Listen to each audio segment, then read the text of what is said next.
tengoklah satu bentuk kebudayaan, satu bentuk kesenian yang berasal daripada tradisi istana. Kostum, pergerakan, cerita. Tahukah anda, muzik gamelan Melayu sememangnya sudah tidak asing lagi dalam kalangan masyarakat di negara ini sejak dahulu. Seni muzik ini dikatakan lahir di Pulau Jawa, Indonesia. Gamelan Melayu mula bertapak di Istana Pahang pada kurun ke-19 ketika pemerintahan Sultan Ahmad Al-Muazzam Shah. Sepanjang perkembangannya, lebih 60 buah lagu telah dicipta, tetapi hampir separuh daripadanya dikatakan lenyap begitu saja. Daripada 30 buah lagu yang masih tinggal, hanya 12 lagu saja yang selalu dimainkan sehingga kini. Muzik gamelan biasanya dimainkan pada majlis-majlis rasmi atau santai di istana, terutamanya lagu joget Pahang. Pemuzik pula membabitkan 9 lelaki dan juga 6 penari wanita. Alatan muziknya ialah gong agung, gong sawokan, gendang ibu, gendang anak, saron pekin, saron baron 1, saron baron 2, gambang serta kenong. Penciptaan lagu gamelan pula berpandukan pada rekaan tarian yang dicipta di kala itu. Alat muzik semuanya dimainkan secara gamel yang berasal daripada perkataan Jawa membawa maksud pukul, tukul dan juga palu. Dari perkataan gamel inilah akhirnya dipanggil gamelan. Korang pernah dengar tak tentang gamelan? Tahu tak yang sebenarnya gamelan ni dibawa masuk ke dalam tanah Melayu pada tahun 1811 ketika perkahwinan putera Husain dengan Wan Esa. Dikatakan gamelan telah hidupkan sebanyak 3 kali. Yang pertama ketika perkahwinan di antara Tengku Long dengan Sultan Zainal Abidin III. Kedua perkahwinan ini adalah ringkas tetapi menyebabkan hubungan dingin di antara Kesultanan Pahang dengan Sultan Terengganu. Beberapa tahun kemudian, pernikahan di antara Tengku Sulaiman dan Tengku Mariam merapatkan kembali hubungan di antara Kesultanan Pahang dan Kesultanan Terengganu.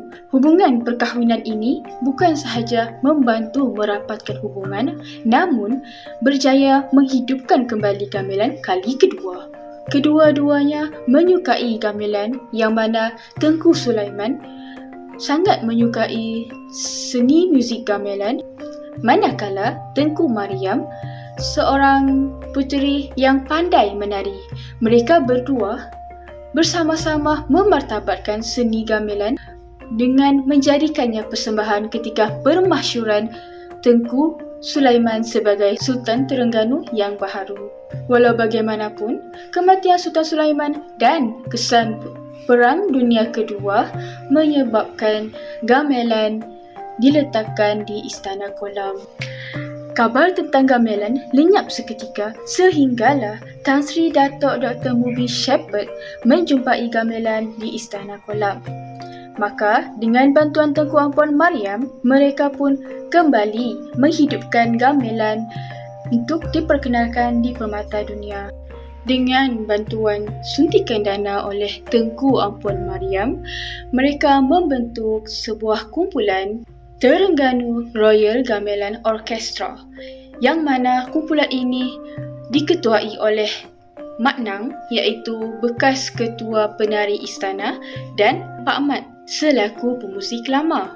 Mereka melakukan persembahan pertama di Southeast Music and Drama pada tahun 1969 dan persembahan gemilang ketika Tamasya Seni Melayu yang diadakan oleh Universiti Melaya pada tahun 1970. Yang lebih menariknya, tarian gamelan itu sendiri adalah hasil inovasi tarian joget Pahang yang dilukis sendiri oleh Tengku Ampuan Mariam dan berkait rapat dengan alunan muzik gamelan itu sendiri. Gamelan Melayu adalah bentuk seni misteri yang menghubungkan antara pemuzik dan juga penari. Ini kerana sebelum bermulanya persembahan, Setiap penari akan menghirup air dari sebuah gong sebagai tanda ikatan keharmonian mereka dengan alat muzik tersebut. Penari utama iaitu Mak Nang mampu mengenal pasti notes yang salah dan mampu memberi arahan pada masa yang tepat demi menjaga keharmonian persembahan. Gamelan Melayu menampilkan skala pentatonik yang unik iaitu mempunyai Do, Re, Mi, So, La. Gamelan Melayu ini unik kerana ia berdasarkan gerakan tarian, pakaian dan merupakan kisah yang mempengaruhi pengaruh budaya dan juga sejarah kepada negeri Terengganu. Untuk pengetahuan semua, lirik lagu ini juga dicipta khas oleh orang Terengganu sendiri pada zaman dahulu. Tengku Ampuan Mariam sendiri mencipta aspek pakaian dan juga gerak tari. Beliau turut melatih gadis-gadis menari joget Pahang yang telah dinamakan semula sebagai tarian gamelan Terengganu. Dalam tarian gamelan, ia mempunyai pelbagai jenis tarian yang dicipta dan direka khas oleh beliau. Ia mempunyai cerita yang tersendiri. Cerita ini direka dan dilakar melalui sebuah lukisan dan bertukar menjadi sebuah tarian. Bermula pada tahun 1970, seni muzik gamelan mula dipertontonkan kepada umum. Sehingga kini, cerita-cerita yang dihasilkan oleh beliau dimainkan dan dipersembahkan di khalayak ramai. 14 tarian yang masih dipersembahkan sehingga kini iaitu Timang Burung, Lambang Sari, Ayak-ayak, Geliung, Selang Arak, Togok, Anum atau Nongga, Ketam Renjong, Lantai Lima, Topeng, Lancang Kuning, Ketawang, Timang Inu dan juga Timang Sawit. Kesemua jenis tarian yang mana diceritanya, direka dan dilukis khas supaya dipersembahkan berdasarkan kisah benar di istana. Hanya satu jenis tarian yang diberi tumpuan iaitu tarian gamelan Geliung yang merupakan tarian yang dilakar dan direka khas yang mengisahkan tentang anak pembesar dan juga sultan yang ditukar. Pembesar di istana itu sendiri yang meminta dayang-dayang atau pengasuh bayi di istana untuk menukarkan anak mereka. Ini adalah satu tipu daya yang dibuat oleh pembesar kerana menyangka suatu hari nanti anaknya juga akan menjadi seorang raja ataupun sultan. Pembesar juga menganggap aura daripada anak sultan itu diperolehi oleh anaknya dan berharap ia akan menjadi kenyataan pada suatu hari nanti. Sasaran penonton untuk gamelan Melayu ialah institusi pendidikan. Sebagai contoh, Aswara merupakan institusi pendidikan yang menawarkan dan menyediakan ruang pembelajaran dalam bidang seni budaya dan warisan. Terdapat pelbagai aktiviti dan persembahan gamelan Melayu yang telah dilakukan oleh pelajar Aswara, seperti membuat persembahan pada Malam Kemala Irama 6.0 dengan mengangkat tema muzik tradisional gamelan Melayu. Menggalakkan pembentukan kumpulan gamelan pelajar dalam institusi pendidikan, ini dapat memberi ruang dan peluang kepada pelajar untuk membuat persembahan dan melibatkan diri dalam gamelan Melayu. Industri yang berpotensi untuk mengembangkan lagi gamelan Melayu ini ialah industri hiburan.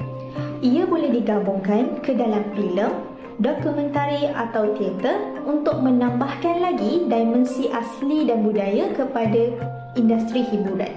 Sebagai contoh, sebuah filem seram Malaysia pada tahun 2004, arahan dan skrip oleh Suhaimi Baba iaitu Pontianak Harum Sundal Malam merupakan sebuah filem yang diinspirasikan daripada gamelan Melayu. Seperti yang anda dapat lihat, Maya Karin yang memegang watak sebagai Meriam sedang melakukan persembahan iaitu tari gamelan yang diiringi dengan muzik gamelan bersama pembantunya di dalam istana. Bagi mengembangkan lagi budaya ini, gamelan Melayu boleh dipasarkan kepada umum melalui media sosial.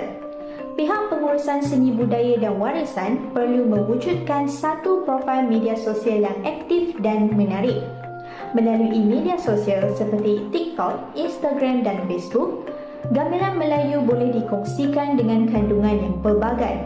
Antaranya ialah video persembahan, video di sebalik tabir, penjualan alat-alat atau produk yang berkaitan gamelan Melayu, mempromosikan pakej kelas gamelan kepada pelancong luar dan dalam negara, dan berkongsi bahan pendidikan tentang gamelan Melayu ini untuk menarik khalayak yang lebih luas dan menarik minat mereka untuk mempelajari dan mendalami gamelan Melayu.